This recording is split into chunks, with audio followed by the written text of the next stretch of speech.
பல நாடுகளால் தடை செய்யப்பட்டும் பல பிரதிகள் எரிக்கப்பட்டும் மொழிபெயர்ப்பிற்காய் பலர் தங்களை உயிரை விட்டும் அறிவியலில் பெரிய மாற்றத்தை கொண்டு வந்து தேசங்களை புரட்டி போட்ட வேதாகமத்தின் வரலாறை பின்வரும் காணொளியில் காண்போம். பைபிள் அப்படிங்கிறது யூத மதத்தோட பழைய ஏற்பாடு, அது மட்டும் இல்லாமல் கிறிஸ்தவ மதத்தோட புதிய ஏற்பாடோட தொகுப்பு தான் பைபிள் அப்படின்னு சொல்லப்படுது. இந்த பைபிள் அப்படிங்கிற வார்த்தைக்கு மூல வார்த்தை கிரேக்க பதத்தில் உள்ள பிப்லியா அப்படிங்கிற வேர்ட்ல இருந்து எடுத்திருக்காங்க. இந்த பிப்லியா அப்படின்னா என்ன அர்த்தம் அப்படின்னா கலெக்ஷன் ஆஃப் புக்ஸ். அதாவது பைபிள் அப்படிங்கிறது ஒரு புஸ்தகம் கிடையாது. இந்த 40 விதமான ஆத்தர்ஸ் எழுதின 66 புத்தகங்களோட தொகுப்பு தான் பைபிள். நம்ம கைகளில் பிரிண்ட் ஆகி வந்திருக்கிற இந்த பைபிள் பார்த்தீங்கன்னா பல நூற்றாண்டுகளா அடுத்த ஜெனரேஷனுக்கு வாய்மொழி வழியா கடத்திக்கிட்டே இருந்தாங்க. கடவுள் யாரு, அவர் எப்படி அவங்கள நடத்திட்டு வராரு, அவரோட கிரியைகள் என்ன, அவரோட செய்கைகள் என்ன அப்படிங்கிறத அவங்க அடுத்த தலைமுறையினருக்கு ஆபிரகாமோட காலத்துல இருந்தே என்ன பண்ணாங்க அப்படின்னா வாய்மொழி வழியா சொல்லிக்கிட்டே வந்தாங்க. கிபி 1800ல மத்திய தரைக்கடல் பகுதியான மெசபொட்டேமியாவுல வாழ்ந்த மக்கள் எழுத்து வடிவத்தை கண்டுபிடிக்கிறாங்க. இது எழுத்துத்துறையில ஒரு பெரிய தாக்கத்தை உண்டாக்குது. இஸ்ரவேல் மக்கள் இதை பயன்படுத்தி அவங்களோட வரலாறு, இலக்கியம் எல்லாத்தையும் என்ன பண்ண ஆரம்பிக்கிறாங்க அப்படின்னா எழுத ஆரம்பிக்கிறாங்க. இத கற்பலகை, தோல் சுருள், மண்பாண்டம், பேப்பிரஸ் இந்த மாதிரி இதுல எழுதி வைக்கிறாங்க. இன்னைக்கும் 1500 வருடத்துக்கு முன்னாடி எழுதப்பட்ட தோல் சுருள் பாதுகாக்கப்பட்டு வருது. இந்த வழக்கம் எங்க இருந்து ஆரம்பிக்கப்பட்டுச்சு அப்படின்னு பாத்தீங்கன்னா நம்ம வேதாகமத்துல மோசேக்கு கடவுள் ஒரு கற்பலகை கொடுப்பார் இல்லையா, அந்த கற்பலகை அதுல இருந்துதான் என்ன வந்துச்சு அப்படின்னா இதை எழுதி பாதுகாக்கிற வழக்கம் வந்துச்சு. பழைய ஏற்பாடு முழுசும் எபிரேய மொழியில எழுதப்பட்டிருக்கு. பாபிலோனுக்கு இஸ்ரவேல் மக்கள் நாடு கடத்தப்பட்டு போய் திரும்பி வந்தப்போ அதுல நிறைய பேருக்கு எபிரேய மொழி தெரியாததுனால ஒரு சில புஸ்தகங்கள் அரமைக் மொழியில எழுதப்பட்டிருந்துச்சு. புதிய ஏற்பாடு பாத்தீங்கன்னா யூத மக்கள் அந்த நேரத்துல வணிகத்துக்காண்டி கப்பல்ல மத்திய தரைக்கடல் பகுதி முழுவதும் சுத்தி வந்ததுனால அன்னைக்கு மக்களால் அதிகமா பேசப்பட்ட கிரேக்க மொழியில புதிய ஏற்பாடு எழுதப்பட்டிருந்துச்சு. ஹீப்ரு, கிரீக், அரமைக் இந்த 3 தான் பைபிளோட மூல மொழிகள். கிரேக்க சாம்ராஜ்யத்தோட பேரரசர் அலெக்சாண்டர் என்ன பண்ணார் அப்படின்னா உலகத்தோட பல நாடுகளை அவர் கைப்பற்றினார். அவர் கைப்பற்றினது மட்டும் இல்லாம அந்த நாடுகளோட அதிகாரப்பூர்வ மொழியாக கிரேக்க மொழியை அறிவிச்சாரு. இந்த நேரத்துல வணிகத்துக்காக பல நாடுகளை சுத்தி வந்த யூத மக்கள் தங்களுடைய ஒரிஜினல் லாங்குவேஜான எபிரேய மொழியை மறந்துட்டாங்க. இவங்க இந்த எபிரேய மொழி புரியாத மக்களுக்காக என்ன பண்ணப்பட்டுச்சு அப்படின்னா இந்த செப்டுவாஜெயின்ட் அப்படின்னு சொல்லி முதல் டிரான்ஸ்லேஷன், அதாவது நம்ம ஏற்கனவே பார்த்தது போல எபிரேயம், அரமைக் மொழிகள்ல தான் பழைய ஏற்பாடு இருந்துச்சு. இந்த பழைய ஏற்பாடு முழுமையும் முதல் முறையா செப்டுவாஜெயின்ட் அப்படின்னு சொல்லி கிரேக்க பாஷையில என்ன பண்ணப்பட்டது அப்படின்னா மொழிபெயர்க்கப்பட்டது. இந்த டிரான்ஸ்லேஷனை ரோம சாம்ராஜ்யம் என்னன்னு குறியிடுவாங்க அப்படின்னா LXX அப்படின்னு சொல்லி குறியிடுவாங்க.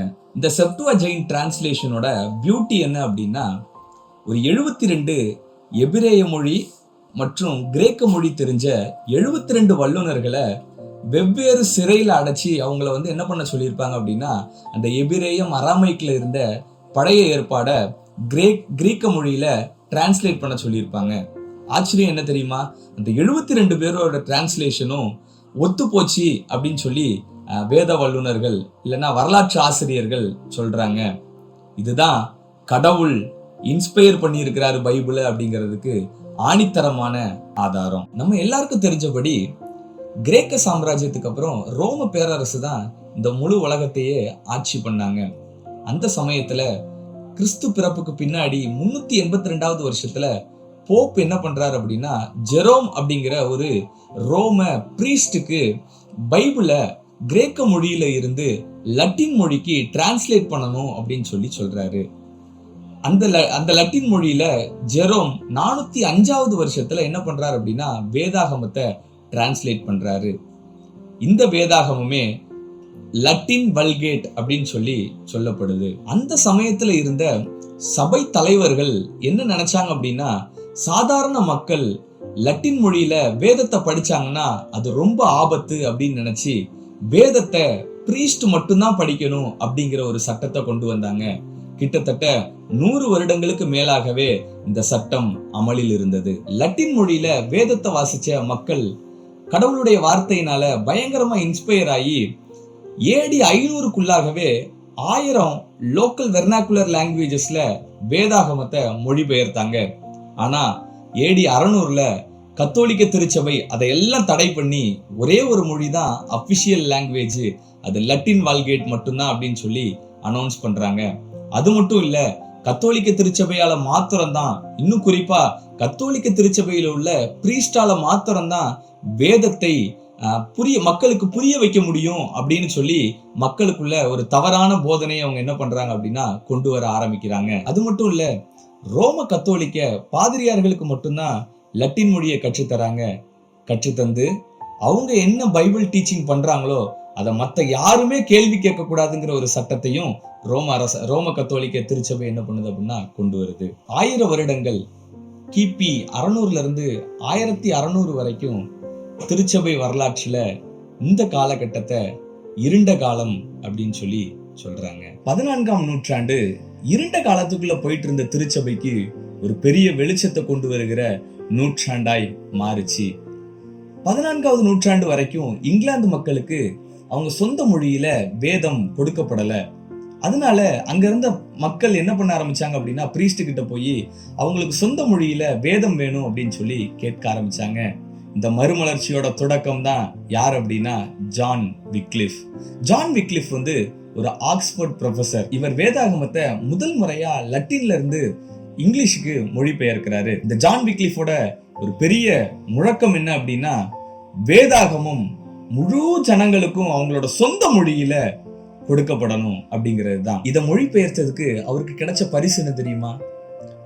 1408வது வருஷம் கத்தோலிக்கம் விக்லிஃப் மொழிபெயர்த்த வேதாகமத்தை தடை செய்கிறது. அது மட்டும் இல்ல, விக்லிஃப் இறந்து 44 வருடங்களுக்கு பிறகு வந்த போப் விக்லிஃப் புதைக்கப்பட்ட இடத்தை தோண்டி அவருடைய எலும்பை எடுத்து அதை எரித்து அதை பொடியாக்கி ஆற்றிலே வீசி விக்லிஃப் மேலுள்ள தனது கோபத்தை அவர் தீர்த்து கொள்கிறார். வேதாகம மொழிபெயர்ப்புல அடுத்து ஒரு முக்கியமான நபர் யாருன்னு பார்த்தா ஜான் ஹஸ். இந்த ஜான் ஹஸ் ஜான் விக்லிஃபோட ஃபாலோவர். அது மட்டும் இல்ல, இவர் ஒரு கத்தோலிக்க தியாலஜியன், ஒரு பிலாசபர். இந்த ஜான் ஹஸ் என்ன பண்ணார் அப்படின்னா அன்னைக்கு இருந்த திருச்சபையில நடக்கிற ஊழலுக்கு எதிராக பிரச்சாரம் செய்தாரு.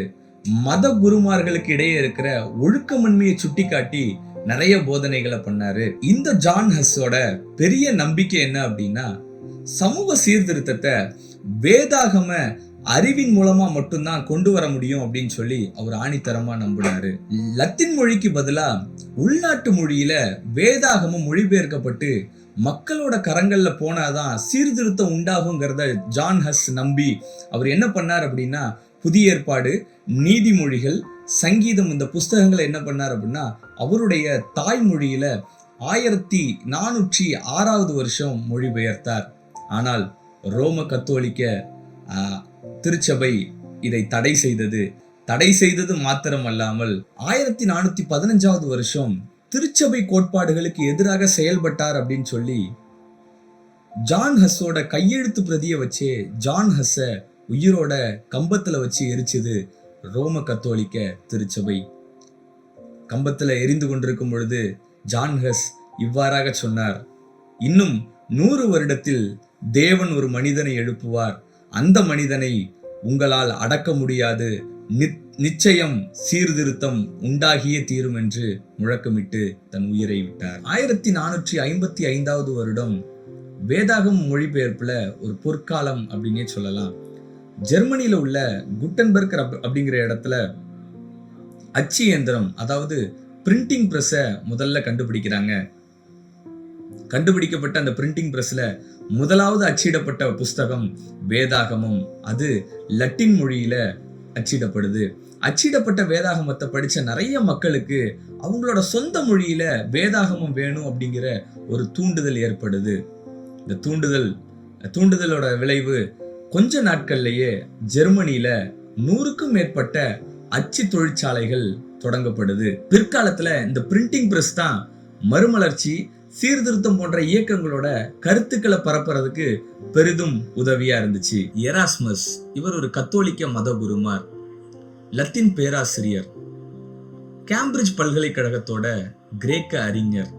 இவருடைய செல்வாக்கு மிக்க புலமை மற்றும் எழுத்துக்களுக்காக மனித நேயவாதிகளின் இளவரசர் என்று செல்லமா அழைக்கப்பட்டாரு. இவரு கத்தோலிக்க திருச்சபையில நடக்கிற முறைகேடுகளை சீர்திருத்துவதுல உறுதியா இருந்தாரு. அதோட விளைவா எபிரேய மொழியை எடுத்து லத்தீன் வல்கேட்டையும் எடுத்து ரெண்டையும் கம்பேர் பண்ணி அவர் வாசிச்சுக்கிட்டு இருந்தாரு. அவர் வாசிச்சுக்கிட்டு இருக்கிறப்போ நிறைய தவறுகள் மொழிபெயர்ப்புல இருக்கிறத, லத்தீன் வல்கேட் மொழிபெயர்ப்புல இருக்கிறத அவர் கண்டுபிடிக்கிறாரு. அது மட்டும் இல்லாம கிரேக்க மொழியில இருந்த புதிய ஏற்பாட்டுக்கும் லத்தீன் மொழியில இருக்கிற புதிய ஏற்பாட்டுக்கும் நிறைய வித்தியாசங்களை, குறிப்பாக இயேசு கிறிஸ்துவுடைய போதனைகள் தவறாய் மொழிபெயர்க்கப்பட்டிருக்கு அப்படிங்கிறத அவர் ஆணித்தரமா உணர்றாரு. இந்த நிலையில 1516 துல்லியமா மூல பாஷையிலையும் லத்தீன் மொழியும் பாதிக்காத விதமா கிரீக்லையும் லத்தீன்லையும் ஒரு வேதாகமத்தை இவர் கொண்டு வராரு.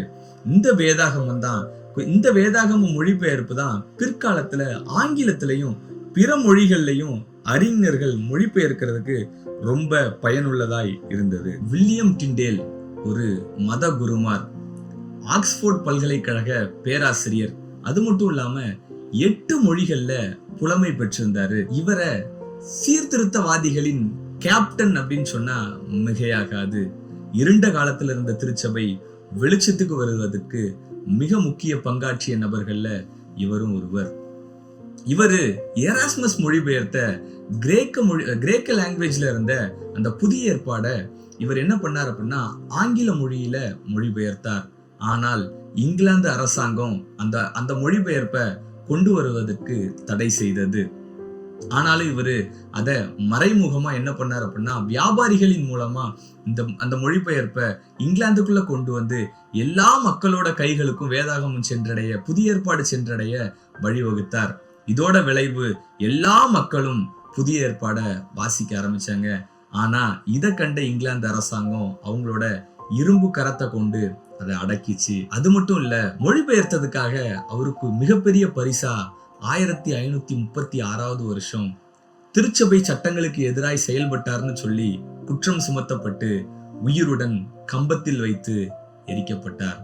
கம்பத்தில் எரிந்து கொண்டிருக்கும் பொழுது வில்லியம் டிண்டேல் கூறிய கடைசி வார்த்தை, ஆண்டவரே இங்கிலாந்து மன்னனின் கண்களை திறந்தருளும் என்று கூறி அவர் தன்னுடைய உயிரை. மார்ட்டின் லூதர் சீர்திருத்த திருச்சபையால் மறக்க முடியாத ஒரு நபர்.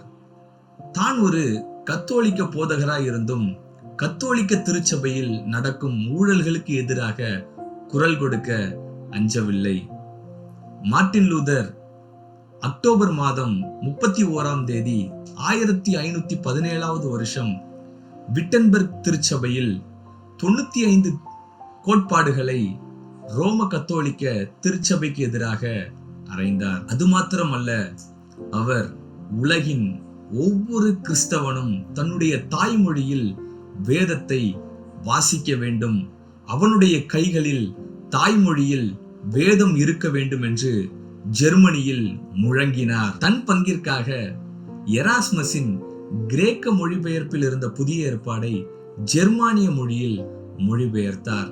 இவர் திருச்சபைக்கு எதிரானவர் என்றும் திருச்சபையின் அந்தி கிறிஸ்து என்றும் அன்று இருந்த ரோம கத்தோலிக்க மத குருமார்களால் முத்திரை குத்தப்பட்டார்.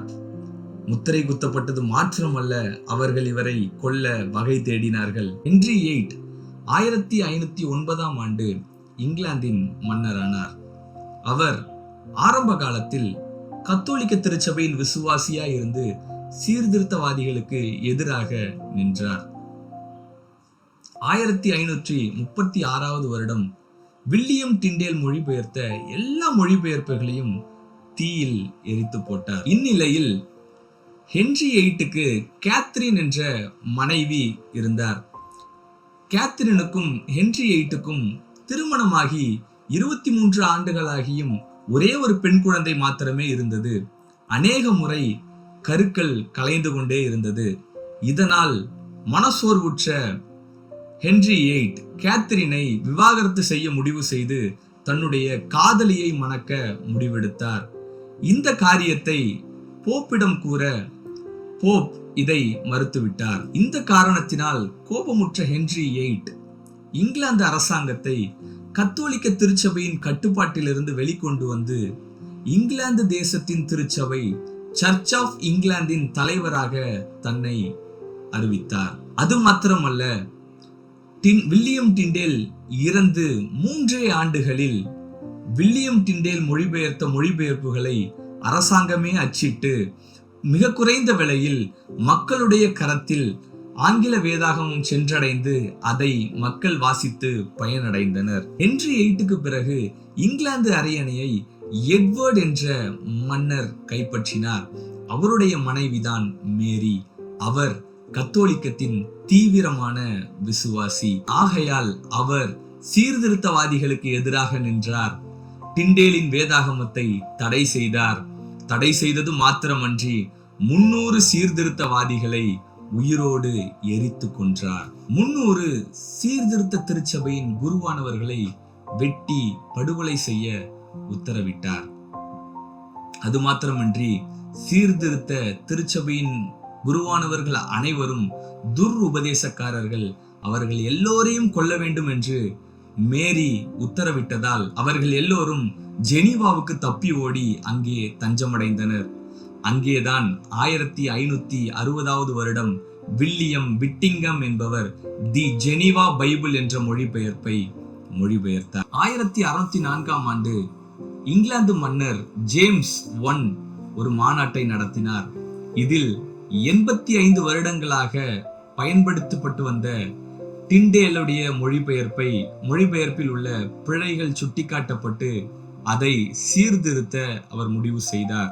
எனவே 54 பேர் கொண்ட வேத வல்லுநர்களின் குழுவை ஏற்படுத்தி எபிரேயம், அரமைக், கிரேக்க மொழிகளில் உள்ள வேதாகமத்தை ஆங்கில மொழியில் மொழிபெயர்க்க உத்தரவிட்டார். இவர்கள் 6 குழுக்களாக பிரிக்கப்பட்டு 1611ஆம் ஆண்டு முழு வேதாகமத்தையும் மொழிபெயர்த்தார்கள். இதை மொழிபெயர்க்க கிங் ஜேம்ஸ் பெரிதும் பிரயாசப்பட்டு முயற்சி எடுத்ததால் அவருடைய பெயரிலேயே கிங் ஜேம்ஸ் வெர்ஷன் என்ற ஆத்தரைஸ்டு மொழிபெயர்ப்பை இங்கிலாந்து அரசாங்கம் வெளியிட்டது. தேவனுக்கு நன்றி. ஏனென்றால் இதற்கு முன்பாக மரித்த விக்லிஃப், ஹஸ், டிண்டேல் இவர்களின் பிரயாசம் வீண் போகவில்லை. தமிழ்ல வேதாகம வரலாறு 16வது நூற்றாண்டுல இருந்தே ஆரம்பிச்சிருச்சு. 1544ல என்ரிக்ஷு அப்படிங்கிற ஒரு போர்ச்சுகீசிய ரோம கத்தோலிக்க மத போதகர் இந்தியாவுக்கு வராரு. அவர் முதலா தமிழ்ல தம்பிரான் வணக்கம் அப்படிங்கிற ஒரு புஸ்தகத்தை அவர் பிரிண்டிங் பிரஸ்ல வெளியிடுறாரு. இந்த தம்பிரான் வணக்கத்துல பாத்தீங்கன்னா இயேசு கிறிஸ்துவோட போதனைகள், 10 கற்பனைகள், அது மட்டும் இல்லாம அப்போஸ்தல விசுவாச பிரமாணம், இயேசு கிறிஸ்து சீஷர்களுக்கு கற்றுக் கொடுத்த ஜெபம் அப்படின்னு சொல்லி ஒரு 16 பக்கம் கொண்ட புத்தகமா இருந்துச்சு. இதுக்கு பிறகு நிறைய மக்கள், நிறைய தேவனுடைய மனிதர்கள் இந்தியா வந்திருந்தாலும் ரொம்ப முக்கியமான ஒரு வருகை யார் அப்படின்னா 1706ல வந்த சீகன் பால்க். இந்த சீகன் பால்க் வந்த உடனே இங்க இருந்த தமிழ் கிறிஸ்தவ மக்கள் அவங்க கிட்ட கேட்டது, எங்களுக்கு உங்ககிட்ட இருந்து ரொட்டியோ பணமோ தேவையில்லை, எங்க மொழியில கடவுளுடைய வார்த்தைய மொழிபெயர்த்து கொடுங்க அப்படின்னு சொல்லி கேக்குறாங்க. இத கேட்டு ரொம்ப பாரமடைந்த சீகன் பால்க்கு தமிழ்ல வேதாகமத்தை மொழிபெயர்க்கிறாரு. இந்த வேதாகமம் புதிய ஏற்பாட்டை மாத்திரம் என்ன பண்றாரு அப்படின்னா அவர் முதல்ல மொழிபெயர்த்து அதற்கு வேத புஸ்தகம் அப்படின்னு சொல்லி ஒரு பெயரை கொடுக்கிறாரு. அது மட்டும் இல்லாம அவரு பழைய ஏற்பாட்டு புஸ்தகத்தை மொழிபெயர்க்க ஆரம்பிச்சு ஆதியாகமத்துல இருந்து ரூத் புஸ்தகம் வரைக்கும் மொழிபெயர்த்து முடிக்கிற சமயத்துல அவர் மரித்து விடுகிறார். இந்த சீகன் பால்க் இறந்ததுக்கு அப்புறம் பெஞ்சமின் ஷூல்ஸ் அப்படிங்கிறவரு சீகன் பால்க் மொழிபெயர்த்து வச்சிருந்த பழைய ஏற்பாட்டு புஸ்தகத்தை 1723 அச்சில ஏற்றி அதை வெளியிட்டாரு. சீகன் பால்கோட வாழ்க்கையில மறக்க முடியாத ஒரு சம்பவம், அவர் மக்களுக்கு வேதாகமத்தை மொழிபெயர்க்க வேண்டும் என்பதற்காக அவர் தமிழை கற்றுக்கொண்ட விதமே. ஆம், தமிழை கற்றுக்கொள்வதற்காக தரங்கம்பாடியில் உள்ள அங்க இருந்த அந்த பீச்ல அவர் என்ன பண்றாரு அப்படின்னா, தன்னுடைய விரல்களால் மணலில் தமிழ் எழுத்துக்களை எழுதி பழகுகிறார். இதனால் அநேக நேரங்கள்ல அவருடைய விரல்கள்ல இருந்து இரத்தம் வந்ததாய் வரலாறு நமக்கு கூறுகிறது. தமிழ் வேதாகம மொழிபெயர்ப்பு வரலாறுல ஒரு மைல்கல்லாய் அமைந்தது Bible society of India. 1811 Bible society of இந்தியாவை கல்கத்தாவில ஃபவுண்ட் பண்றாங்க.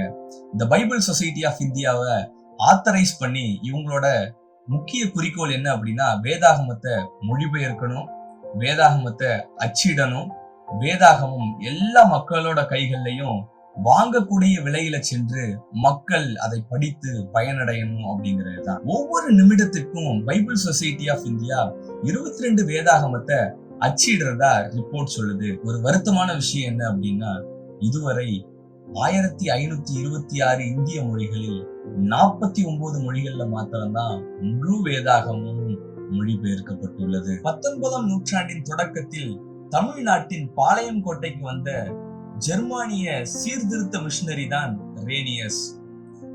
பெப்ரிஷியஸ் 50 ஆண்டுகளுக்கு முன்பு மொழிபெயர்த்திருந்த தமிழக வேதாகமத்தில் நிறைய பிழைகள் காணப்பட்டதால் தமிழக வேதாகம சங்கம் ரேனியஸிடம் வேதாகமத்தை தமிழில் மொழிபெயர்க்க வேண்டிக் கொண்டது.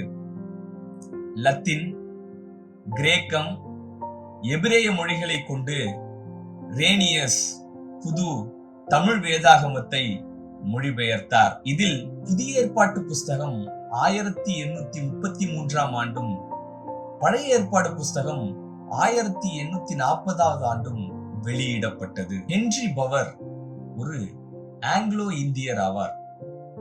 இவர் ஒரு சிறந்த வேத பண்டிதராகவும் தமிழ்நாட்டில் பாளையங்கோட்டையில் மிஷனரியாக பணியாற்றி வந்த பீட்டர் பெர்சிவலின் மொழிபெயர்ப்பில் நிறைய பிழைகள் மற்றும் வடமொழி சொற்கள் கலந்திருப்பதை கண்ட வேதாகம சங்கம் ஹென்றி பவரை புது மொழிபெயர்ப்புக்கு தலைமையாக நியமித்தது.